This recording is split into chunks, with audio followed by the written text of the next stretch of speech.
Hello, আসসালামু আলাইকুম। কী অবস্থা সবাই? নতুন বছরের সবাইকে শুভেচ্ছা। আশা করি সবাই ভালো আছেন। আমিও ভালো আছি, আলহামদুলিল্লাহ। আসলে কি বলেন তো, আমরা সবাই সফলতাই দেখি। মানুষের সফলতার পেছনের যে গল্পটা, এটা কি আমরা আসলেও জানি? জানি না। আমার মনে হয় প্রত্যেকটা মানুষের সফলতার পেছনে অনেক কষ্ট, অনেক ত্যাগ, শিখার থাকে। তো আমি আমার জীবনের কিছু গল্প আপনাদের সঙ্গে শেয়ার করতে চাই।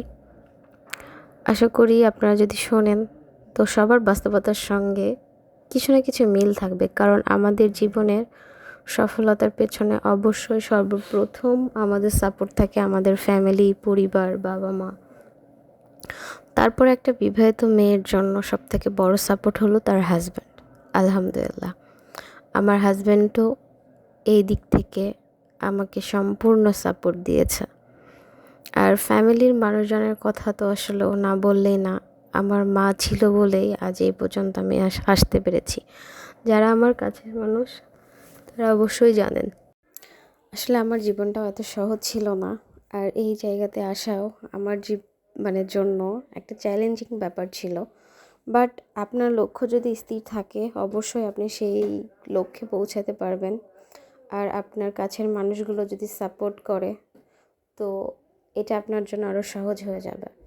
আসলে কি জানেন, একটা মেয়ের বাবা নেই, একটা মেয়ের যদি অতীত খারাপ হয় তো তাহলে সেই মেয়েকে অনেক ধরনের কথা শুনতে হয়, বা ফ্যামিলিতে বাবা না থাকলে খুব সহজে সব কিছু আসলে করা পসিবল হয় না। তো আলহামদুলিল্লাহ সব কিছু মানে অনেক কষ্ট হয়েছে, হ্যাঁ, সাময়িকের জন্য অনেক কষ্ট হয়েছে। ঢাকা শহরে এসে থাকা, খাওয়া, বেসরকারি প্রতিষ্ঠানে পড়ালেখা করা অনেক কষ্টেরও ব্যাপার থাকে। বাট আমি সবসময় চেষ্টা করছি কিছু না কিছু করার। স্টুডেন্ট থেকেই একটা জব করার চেষ্টা করছি সবসময়, যে ফ্যামিলিকে কিছু অন্তত সাপোর্ট জন্য দিতে পারি। আর সবসময় আমার ফ্যামিলি আমার পাশে ছিল, আলহামদুলিল্লাহ। আর সর্বোপরি না বললেই না যে আমার হাজব্যান্ড আসলে অনেক বেশি সাপোর্টেড।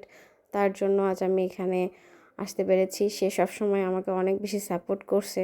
যখন সে থেকে তার সাথে আমার পরিচয়, সে সবসময় আমাকে আমার পড়ালেখার জন্য উৎসাহ দিত, বা সবসময় আমাকে সাপোর্ট করতো। আর আমার আম্মুর অবদান আমার লাইফে সব থেকে বেশি।